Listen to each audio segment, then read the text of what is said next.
In 1847, Irish parents queued at workhouse gates to hand their children over to strangers because it was the only way left to keep them alive. Inside, the family was broken up by design. Husbands one way, wives another. Every child over the age of 2 taken from its mother and put in a separate ward because the men running the system believed that separating Irish children from their parents would stop them growing up poor. To be fed, you had to hand over the people you were trying to feed. And a family only got that far by giving up everything else first. A clause of British law passed that June forbade feeding any starving family that still held more than a quarter-acre of ground. The land, then the children. 15 Irish surnames are still carrying the receipt. One of them might be on your birth certificate. We start with a family that did nothing wrong. Their rent was paid in full and on time, and it made no difference at all. Number 15, Kenny. In Irish, O Cionith, descendant of Ciona Od, a name built on Aioj, the old word for fire. It belongs to Galway and Roscommon. On the 13th of March, 1846, at Ballinglass in East Galway, the landlord Marcella Gerard sent bailiffs, police and soldiers into 76 households and put 300 people out. The roofs were pulled down and burned so nobody could crawl back in, and when the family sheltered in the ditches, they were driven out of the ditches too. Gerard wanted the land in grass. Cattle paid better than people. 2 weeks later, the Freeman's Journal printed the list of the evicted, family by family. 2 of those households were Kennys, and both were headed by widows. If your name is Kenny, and your people came out of East Galway, a newspaper is the only reason those 2 women exist in the record at all. Number 14, Fallon. In Irish, O Fallamhain, from the word for rule, a lordly name, and an old Connacht family. On the Crown estate of Ballykilcline in Roscommon, the government's own survey records Bridget Fallon, age 20, blind for 8 years, living with her widowed mother, 2 brothers, a younger sister, a girl of 5, and 2 orphaned nieces. 1 house, no lease. That is who the quarter-acre clause was written about. Not the able-bodied men gaming relief that its author described. A blind woman of 20 and 2 orphans. If Fallon is your name, the Gaelic form means rule. By 1847, the state was writing down which of them could see. Some families went quietly. This one hired a barrister, sued the British Crown, and held out for 14 years. Number 13, McDermott. In Irish, MacDiarmid, son of Diarmaid. The McDermotts were kings in Connacht, the ruling family of Moylurg, and their descendants were still in Roscommon when the Crown took the estate at Ballykilcline. In 1834, the lease fell in. The rents stopped, and 14 tenants organized a rent strike against the government itself. They collected money house to pay a Dublin lawyer. They were evicted, moved straight back into their own cabins, and when they were charged with forcible entry, a jury acquitted them. The Lord Lieutenant called Ballykilcline the worst managed property in Ireland. At the head of it stood Hugh McDermott, 65, holding 36 acres with his brother, married to Eliza Kelly, 10 children. He was the first man there to break. Evicted in 1844, and in the end, he left on his own. And if any name in this countdown is yours, or your mother's, or your grandmother's, put it in the comments with the county if you know it. I read every one, and the names that surprise me become future videos. Back to the count. One name explains why so many of these families were finished before the potato ever failed. Number 12. Hanley. In Irish, O Hanley, from Ainley, meaning beauty or a champion. And this is their country, in the literal sense. The whole district around Ballykilcline was known as Hanley's country. In the 1820s, the Hanleys held long leases on 150 acres. Then the Napoleonic Wars ended, grain prices collapsed, and the lease could not be renewed. By the 1840s, the Crown Survey has the same family on 5 acres, among the poorest occupants of a townland named after them. That is the sequence the documentaries leave out. The fall came first. The blight finished a job that 25 years of falling prices had started. If your name is Hanley, your family did not go from lords to paupers because of a potato.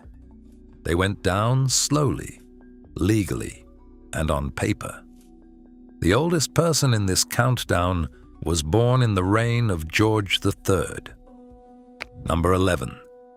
Costello. In Irish, Mac ois dealbhai, from Oes, a deer, and Dealbach, resembling. Son of the deer, like one. And the Costellos carry a distinction nothing else here has. They descend from an Anglo-Norman family, and they were the first Normans in Ireland to drop their own name and take a Gaelic one instead. The Ballykilcline records hold Thomas and Mary Costello, and Thomas's mother Bridget, aged 80, born in that townland in 1766. She was born before the American Revolution, lived in one place for 80 years, and at 80, the government cleared the ground she was standing on. If Costello is your name, your family gave up a Norman surname to become Irish. 6 centuries later, Ireland was not something you were allowed to keep either. Every clearance needed somebody local, somebody who knew which families would fold first. Number 10. Cox. In Ireland, this is usually not the English name it looks like. The dictionaries record Cox as a substitution for Mac Coys, from Cos, a foot, so son of the footman, the runner who carried word between Gaelic lords. In Ballykilcline, the runner was John Cox, and he carried word the other way. Cox was the estate's rent collector and evictor, and a native of the townland. He kept a shebeen on the Strokestown road purely to gather gossip and recruit informers, and he fed his neighbors' names up the chain to the Crown agent. His younger brother Owen was one of the cottiers being cleared. If your name is Cox, you may descend from a man who carried messages for Irish kings. In one townland in Roscommon, you may also descend from the man who carried the eviction list. There was no safe position, and one household proves it in the coldest way available. Number 9. Maguire. In Irish, Maguire, son of Odhar, from a word meaning dun-coloured. The Maguires were the ruling family of Fermanagh. The man in this record held almost nothing. Patrick Maguire was a cartman at the edge of Ballykilcline. During the rent strike, his neighbors branded him a collaborator and beat him. He kept his head down and stayed useful to the estate. He and his wife Catherine had 6 children. 5 of them died of famine and fever. Then he applied to be let back onto his holding. The Crown agent refused, and he was dispossessed anyway. If Maguire is your name, it belonged to the Lords of Fermanagh. It also belonged to a man who did everything the system asked and lost everything he had. Emigration is where the famine story usually turns hopeful. Here is what the paperwork says. Number 8. Stewart. This one is not Gaelic. Stewart is Scots, from the steward who ran a great household, and it came into Ireland with Scottish settlement, which is worth saying plainly, because the clearances did not care whose name it was. 2 Ballykilcline Stewarts were named defendants in the rent strike. Francis Stewart entered the state-aided emigration scheme, the Crown paying passage in exchange for surrender of the land. He was sent to Liverpool to sail. Liverpool turned him back. He was returned to Dublin, put aboard a ship called the Laconic, and crossed on that. The agents reported that he reached New York and died in hospital after landing in 1848. His arrival and his death sit in the same sentence of the record. If your name is Stewart and your line runs through Ireland, nobody gets to tell you your family stood on the right side of this. There is one document in this story that says more in 2 words than any speech in Parliament. Number 7. Coyle. In Irish, Maguire Gaedheal, son of the servant of Gall, a devotional name honoring the saint who founded the monastery at Bangor. A name out of the religious life. Patrick Coyle held ground in Ballykilcline and had 2 grown sons, Dominic and James. In the winter of 1847 and 1848, both of them went. And the way we know is this. The Crown agent, working down his rent roll, wrote 2 words beside Dominic's name, Dead Easter. Beside his brother James, in the same hand, 1 word, dying. That is the entire administrative record of 2 young men. A note in a margin, so the accounts would balance. And then the ending, nobody expects. Patrick Coyle came back. After the clearance, he was permitted to return as a tenant, and his descendants are living on that land today. If Coyle is your name, your ancestors were named for a saint's servant, and one of them buried 2 sons and walked back onto the ground anyway. Number 6 belonged to the family that gave Ireland its last high king. Number 6. Conor and O'Connor. In Irish, O Conchobair, descendant of Conchobar, build on the words for a hound and for desire. Rory O'Connor was the last High King of Ireland, and the 30,000 acres the Mahon family held around Strokestown had been O'Connor land before Cromwell took it.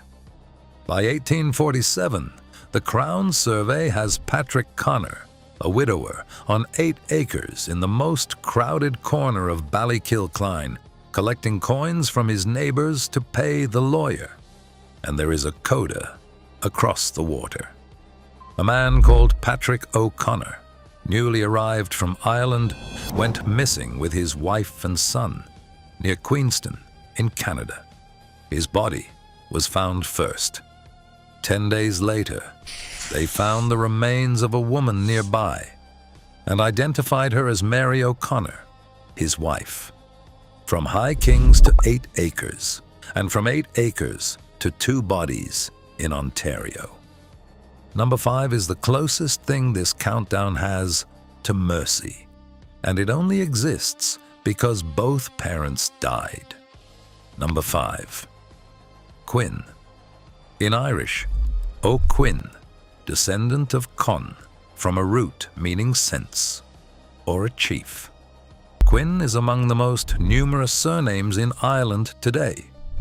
In May 1847, the Mahon estate at Strokestown put 1,490 of its tenants onto 4 ships out of Liverpool. On the Naomi, 196 of 421 passengers died. On the Virginius, 267 of 467. Roughly half the people aboard never reached Quebec. 2 brothers, Patrick and Thomas Quinn, lost both parents on that crossing and landed as orphans. The Grey Nuns of Quebec took in around 800 children whose parents had died aboard the emigrant ships. The Quinn brothers were adopted by a French-Canadian family, educated, and both became priests. If your name is Quinn, and your family reached Canada in 1847, that is what survival looked like. Two boys who got a second country because the ship took their mother and father. Now the part of the promise at the top of this video that has not been paid off yet. The gate. Number 4, rice. In Ireland, this name arrives twice over. In Kerry and Munster, it descends from the Welsh Rhys, carried in by Norman Welsh families who became thoroughly Irish. In parts of Ulster, it stands in for O Maolcroibe. Either way, by the 1840s, it was an Irish name in Irish houses. Between Anistimon and Lahinch in County Clare, there is a sculpture of a workhouse gate. The words on it come from a note written by a police constable during the famine. There is a little boy named Michael Rice of Lahinch, aged about 4 years. His father died last year. His mother expired on Wednesday night and is now about being buried without a coffin. The child is at the workhouse gate expecting to be admitted, and unless provision is made, it will starve. That is a police officer, in writing, asking somebody to let a 4-year-old into a building because the alternative is watching him die in the road. And inside, he would have gone straight into a boys' ward, because that was the rule. There was nobody left to separate him from. If Rice is your name, that note is carved on a monument in County Clare. 923,000 people went through those gates in 1849 alone. Number 3 walked 165 kilometers, and you can follow his exact route today because somebody bolted his footprints to the ground. Number 3, Tigche. In Irish, O Taidgi, descendant of Tadg. And Tadg is one of the great words in the language. It means a poet. Daniel Tighe was 12 years old in May 1847, a tenant's son on the Mahon estate at Strokestown, and his mother was a widow with 5 children. The land agent had done the arithmetic. Keeping these people in the Roscommon workhouse would cost over £11,000 a year. Shipping them to Canada once would cost $5,800. So Daniel's mother took the assisted emigration offer, which meant surrendering the holding permanently. They walked 1,490 people from Strokestown along the towpath of the Royal Canal to the quays in Dublin, escorted by the estate bailiff to make sure none of them turned back. Then Liverpool, then a coffin ship. Daniel Tighe lived.